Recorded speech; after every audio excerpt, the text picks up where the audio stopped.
Hello friends, I welcome you all in my YouTube channel. इस video में हम MAPC first year का life span psychology module का block 4 का unit 3 start करेंगे। क्योंकि हम इस ब्लॉक 4 में हमने काफ़ी डिटेल में early adulthood, middle adulthood and old age में क्या क्या फिजिकल चेंजेस होते हैं उसमें हमने यूनिट 1 में पढ़ा। यूनिट 2 में हमने कॉग्निटिव चेंजेस के बारे में पढ़ा। अब ये यूनिट 3 में हम इसमें इन तीनों स्टेजेस के अंदर साइको सोशल चेंजेस क्या होंगे उसके बारे में हम डिटेल में पढ़ेंगे। इसके अलावा हम स्टेज थ्योरीज के बारे में भी पढ़ेंगे और फैमिली लाइफ साइकिल के बारे में अलग से पढ़ेंगे। सबसे पहले जैसे इन्होंने डेवलपमेंट ड्यूरिंग एडल्ट ईयर्स, इसमें क्या इन्होंने जो हमने अभी अपनी अर्लियर दोनों वीडियो में पढ़ा है उसी को इन्होंने ब्रीफ में करके दी है कि अर्ली एडल्टहुड में क्या होता है, मिडल में क्या चेंजेस आते हैं, उसमें डेवलपमेंट कैसे होती है और ओल्ड एज में कैसे होती है। जैसे this spurt of growth during adolescence stabilities by adulthood and the individual looks forward to more concrete roles in the society. The capabilities and behaviors of the individuals continue to grow as they grow older, not only because of the biological growth process but also because of their understanding and the way they interact with the environment. जो adolescence में बहुत ज़्यादा changes आ रहे होते हैं वो क्या होते हैं, इसमें आकर थोड़े से स्टेबल हो जाते हैं क्योंकि इसमें स्टेबिलिटी आ जाती है और वो जो इंडिविजुअल्स होते हैं उनका जो कंट्रीब्यूशन टुवर्ड सोसाइटी होता है वो ज़्यादा होता है। और in the Indian tradition the period of adulthood is referred to as the grihastha ashram, जिसको हम 20 to 40 ईयर्स का टाइम कहते हैं। उसको गृहस्थ आश्रम क्यों कहते हैं, क्योंकि इसमें जो है आप जो कैरियर पॉइंट ऑफ व्यू से के लिए भी आप कहते हो कि स्टेबल हो जाते हो, मैरिज भी हो जाती है, फैमिली बन जाती है, बच्चे हो जाते हैं, तो इसलिए हम कहते हैं गृहस्थ आश्रम इसको कहते हैं, जो जिसको हम अर्ली एडल्टहुड या 20 to 40 ईयर्स का टाइम कहते हैं। During this stage an individual enters in social life and accept responsibilities of family, marriage and entering into one's career. वही फैमिली भी हो जाती है, उसकी मैरिज हो जाती है, बच्चे हो जाते हैं और वो कैरियर में भी वो स्टेबिलिटी आ जाती है।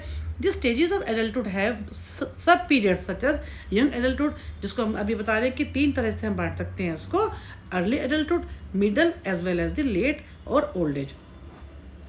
परस middle adulthood is best known for the mid life crisis, क्योंकि मिडल एडल्टहुड को हम मिड लाइफ क्राइसिस भी कहते हैं। This is a time of revolution that leads to questioning long held beliefs and values. The mid life crisis may also result in a person divorcing his और her spouse, changing jobs and moving from the city to the suburb. कहने का मतलब क्या है कि इसमें mid life में क्या होता है, कई बार क्राइसिस आ जाता है। क्यों?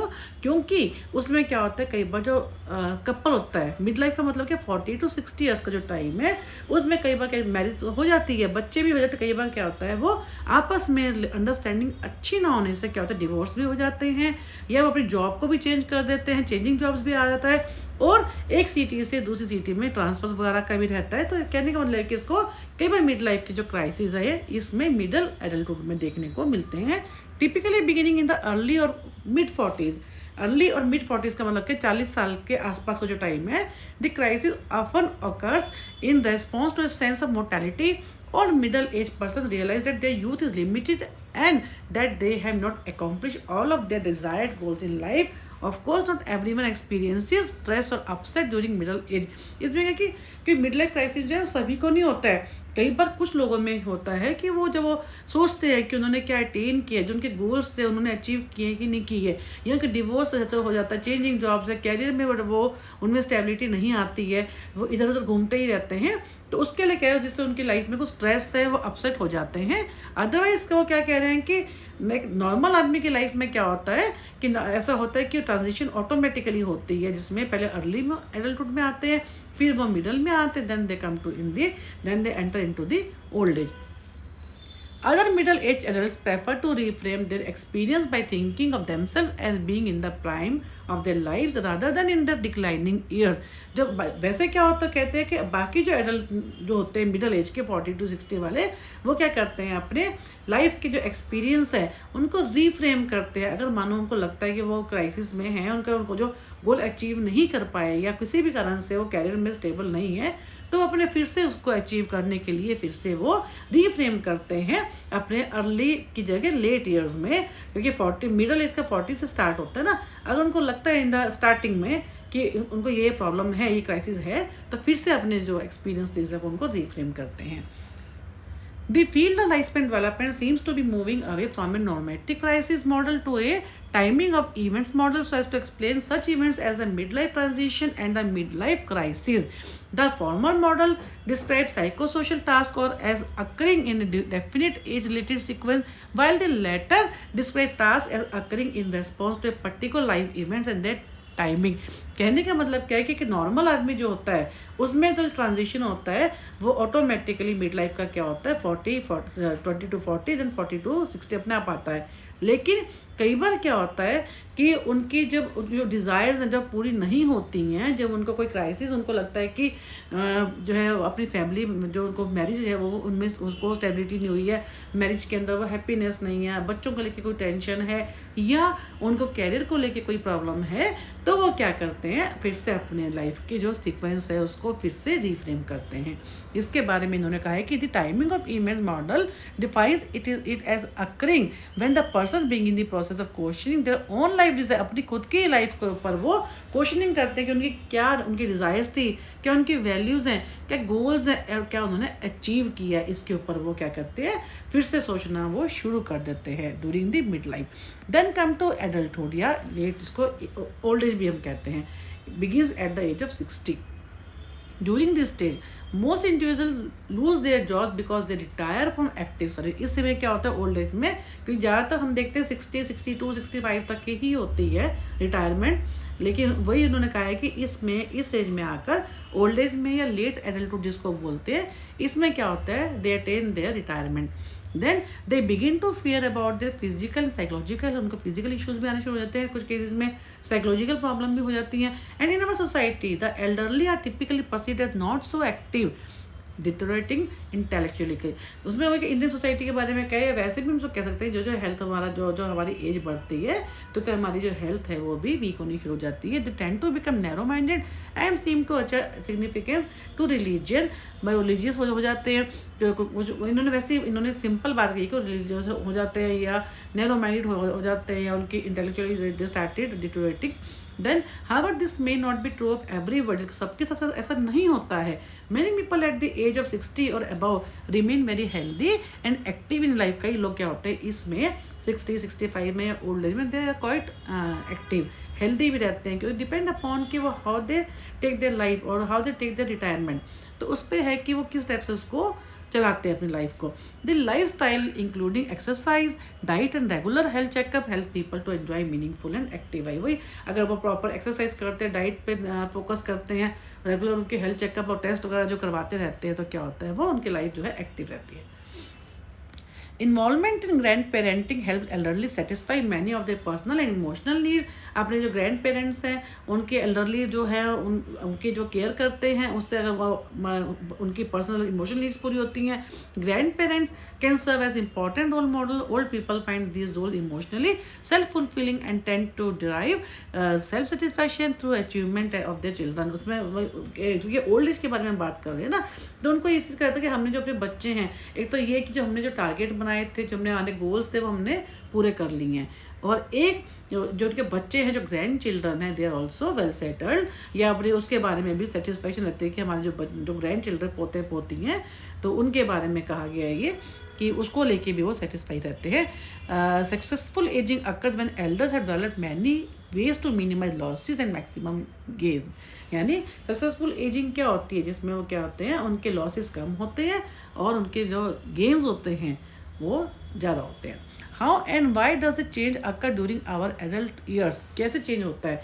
Is it purely the result of biological processes और alteration in our bodies and brains as we grow older? वो कैसे होता है उसके बारे में है कि बायोलॉजिकल होता है या क्या कोई माइंडसेट हमारा ऐसा होता है या कुछ ब्रेन का होता है, उसके ऊपर जो है इन्होंने स्टेज थ्योरीज हैं।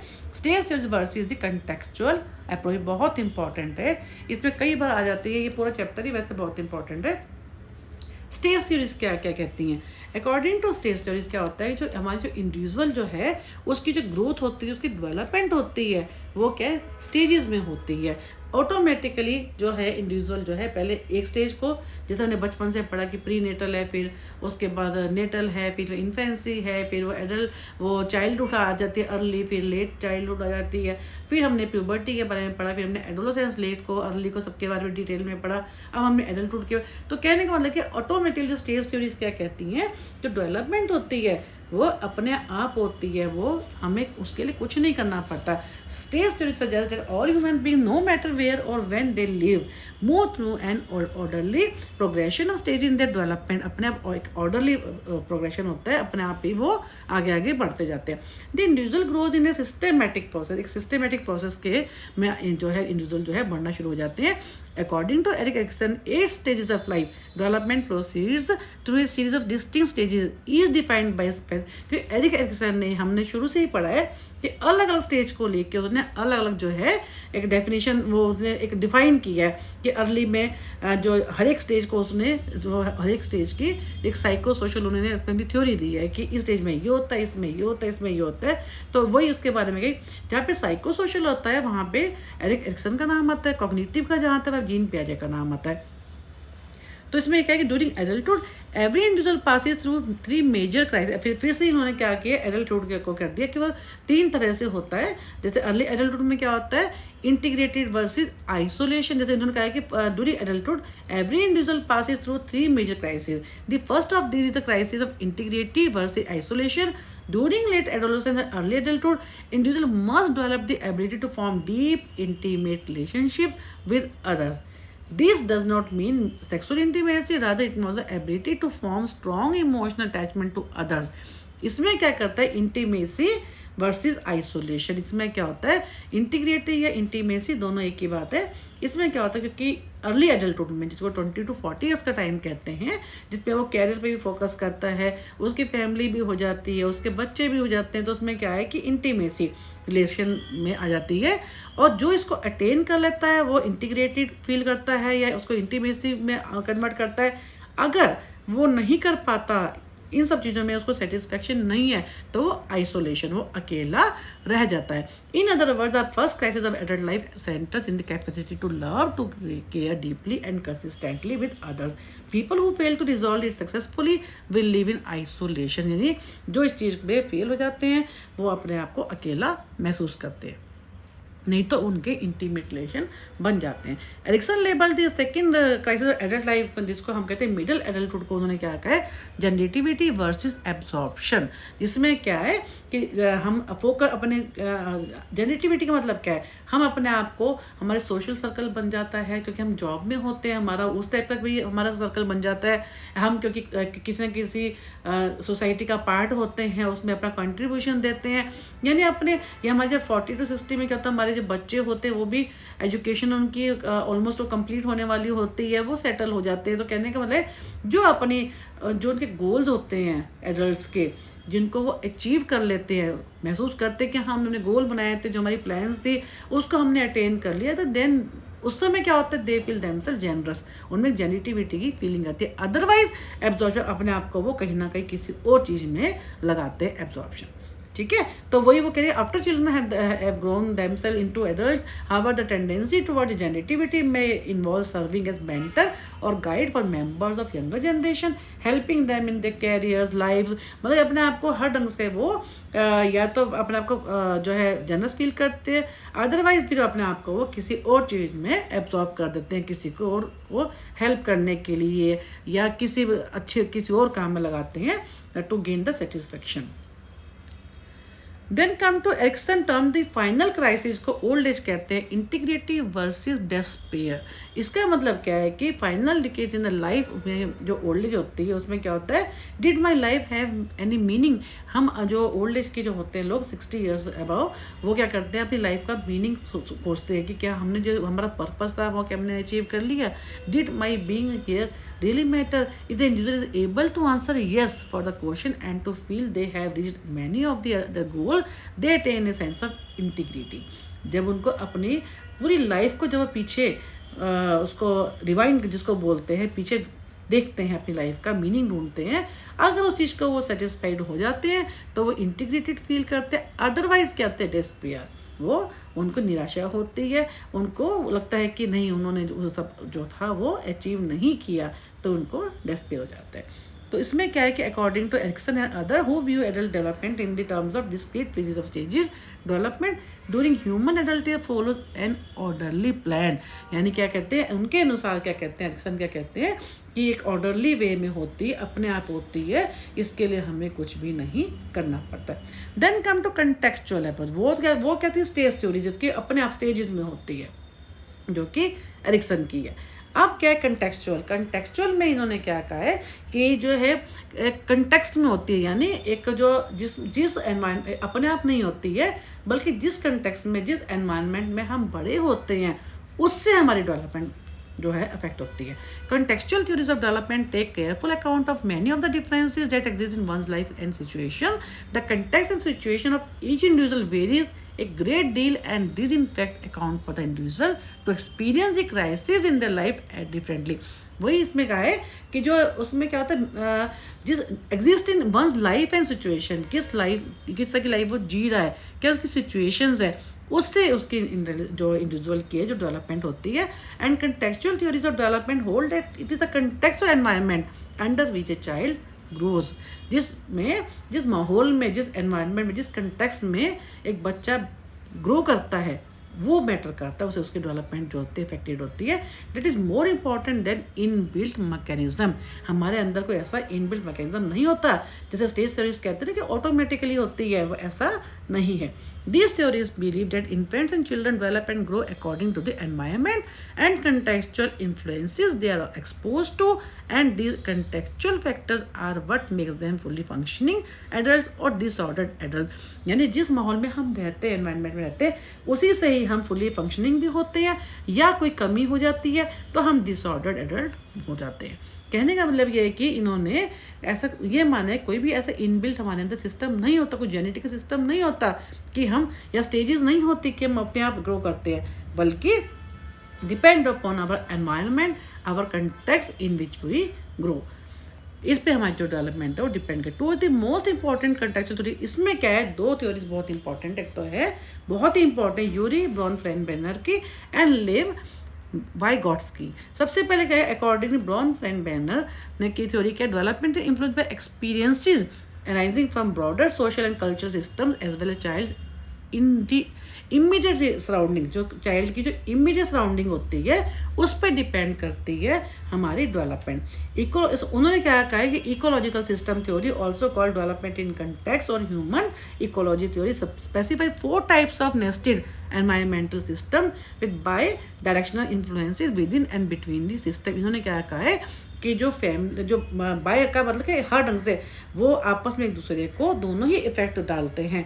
ऐसा नहीं कि एक ही चीज़ दूसरे को इफेक्ट करेगी, जो है दोनों, बाय का मतलब क्या है कि दोनों चीज़ें। इकोलॉजी थ्योरी क्या कहती है कि डेवलपमेंट एनवायरनमेंट को अफेक्ट करती है और एनवायरनमेंट जो होता है वो डेवलपमेंट को अफेक्ट करते हैं, दोनों ही क्या है वो बाय डायरेक्शनल होती हैं।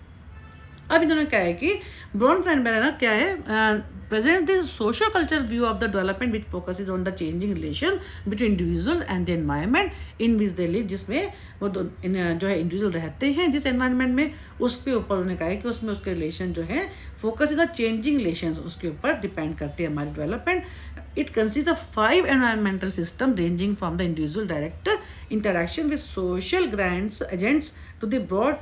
इन्होंने बेसिकली क्या कि 5 सिस्टम इन्होंने कहे ब्रॉनफ्रेंबेनर ने। इन्होंने जैसे नंबर 1 पर माइक्रो सिस्टम, फिर mesosystem, exosystem, macrosystem and chronosystem. क्या होते हैं ये? Microsystem in ecological theory is a setting in which an individual lives.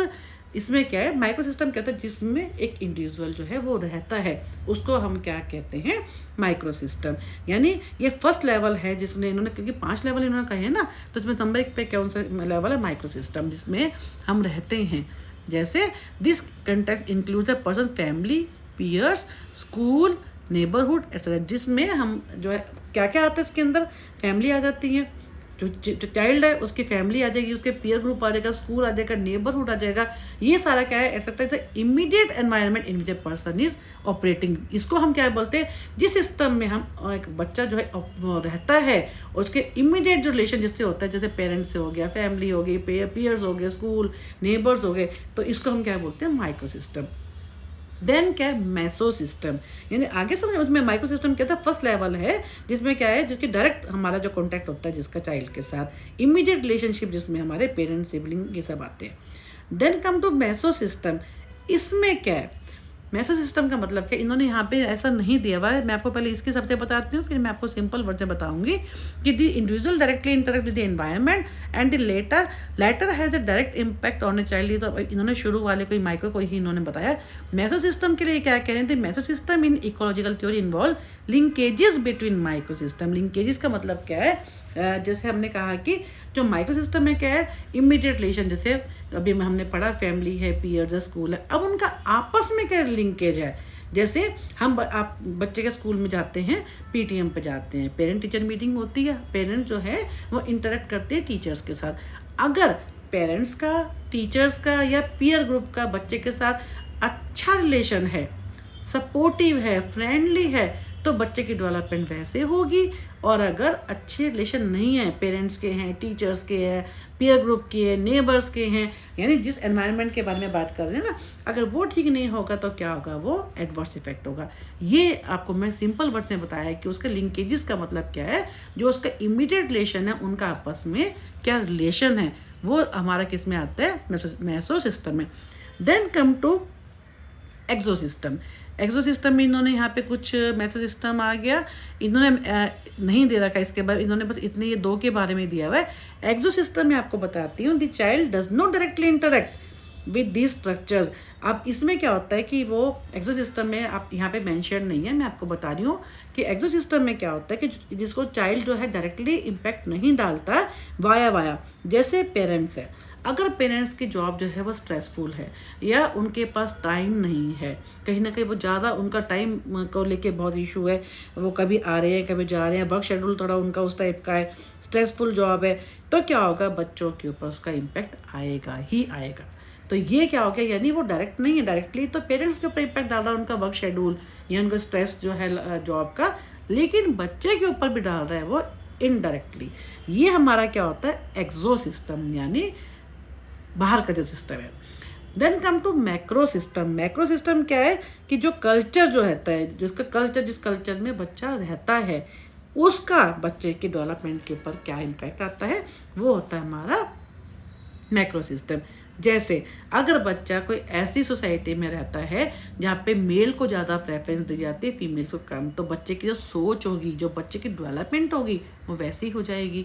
या बच्चा कोई ऐसी रिलीजियस कल्चर में, कम्युनिटी में रहता है, तो बच्चा की जो थिंकिंग है वैसी हो जाएगी। तो depend upon the development and that only depends upon the macro system, means the culture in which जो है चाइल्ड रियर्स अप, जिसमें बच्चा पलता है, वो हो गया हमारा macrosystem. Then come to chronosystem. इसमें क्या है, टाइम का। ये क्रोनो सिस्टम जो होता है, ये हमारी लाइफ की ट्रांजिशंस होती हैं कि कैसे जो एनवायरमेंटल जो चेंजेस हैं वो occur over the lifetime which influence our development. जैसे कोई इसमें पॉजिटिव नॉर्मल चेंजेस भी आ सकते हैं और नॉन नॉर्मल भी आ सकते हैं। नॉर्मल में क्या है, जैसे मान लो बच्चा जो है स्कूल से कॉलेज में गया, कॉलेज से आगे गया, उसकी शादी हो गई, फिर मैरिज हो गई है, ये नॉर्मल ट्रांजिशन है। तो ये क्या होगा, ये क्रोनो सिस्टम है कि ऑटोमेटिकली ऐसे से मतलब क्या होता है कि बच्चा जो है with the passage of time उसमें जो चेंजेस आते हैं, उसकी लाइफ ट्रांजिशन ये है।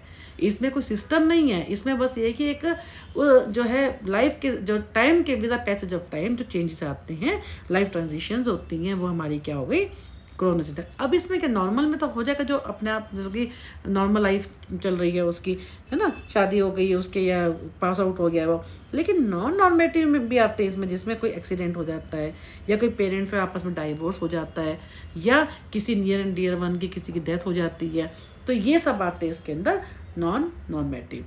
यानी इसमें क्या है, इन्होंने यहाँ पे इतना डिटेल में नहीं दिया हुआ, तो ये इंपॉर्टेंट थ्योरी है बहुत ज़्यादा ब्राउन फ्रेंड बनाना की। इसमें इन्होंने क्या कहा है कि इकोलॉजिकल थ्योरी है, यानी कि जिसमें उन्होंने माइक्रो सिस्टम जो कि आपका नेक्स्ट इमीडिएट रिलेशन से रिलेटेड होता है, जिसमें फैमिली, पीयर, स्कूल, नेबरहुड आता है। अगर सपोर्टिव होंगे तो बच्चे की डेवलपमेंट वैसी होगी, अगर इनमें कॉन्फ्लिक्ट होगा तो वैसे हो जाएगी। देन मेसो सिस्टम, जिनमें हमने क्या किया, उनका आपस में लिंकेज क्या है, पेरेंट्स का, टीचर्स का, पीयर ग्रुप का, नेबर्स का। देन हमने क्या किया, एक्सो सिस्टम, इसमें क्या है जो कि डायरेक्टली बच्चे के साथ इंटरेक्ट नहीं करता, बल्कि क्या होता है उनकी पर्सनैलिटी को, उनकी डेवलपमेंट के ऊपर इफेक्ट डालता है। जैसे हमने किया पेरेंट्स की कोई जॉब है वो स्ट्रेसफुल है, या वर्क उनका शेड्यूल ऐसा है, तो बच्चे के ऊपर, तो बच्चे को ज़्यादा टाइम नहीं दे पाता, उनकी अवेलेबिलिटी अगर कम है तो ऑब्वियसली बच्चे की डेवलपमेंट पे इम्पैक्ट आएगा ही। देन हमने क्या किया, मैक्रो सिस्टम, उसमें हमने क्या किया कि बच्चे की जो कल्चर है उस पर डिपेंड करती है उसकी डेवलपमेंट। जैसे कल्चर होगी वैसे उसकी डेवलपमेंट हो जाएगी। इसमें हमने रिलीजियस का भी किया, मेल डोमिनेटिंग का भी किया example. Then come to chronosystem, उसमें क्या होता है, लाइफ ट्रांजिशन, जो कि with the passage of time जो चेंजेस आते हैं, चाहे वो नॉर्मेटिव हो चाहे वो नॉन नॉर्मेटिव हो। तो इस वीडियो को हम, ये पार्ट 1 हमारा हम यहीं पे ख़त्म करते हैं। हम पार्ट 2 के अंदर यहाँ से स्टार्ट करेंगे, अर्ली एडल्टहुड में क्या साइको सोशल चेंजेस होते हैं। Thank you for watching my YouTube channel, and once again I will request you to kindly like, subscribe and share maximum this channel। और मैंने डिस्क्रिप्शन बॉक्स में अपने, आप देखेंगे मैंने अलग से प्लेलिस्ट भी बना दी है मॉड्यूल्स की, और इसके अलावा मैंने डिस्क्रिप्शन बॉक्स में अपने अर्लियर 3 जो ब्लॉग हैं इसी के ही, उसका सिंगल एक लिंक भी शेयर कर दिया, ताकि आप सिंगल एक लिंक पे क्लिक करेंगे तो आपको पूरे ब्लॉग की जो है वीडियोस खुल जाएंगी। Then again, thank you for watching my YouTube channel।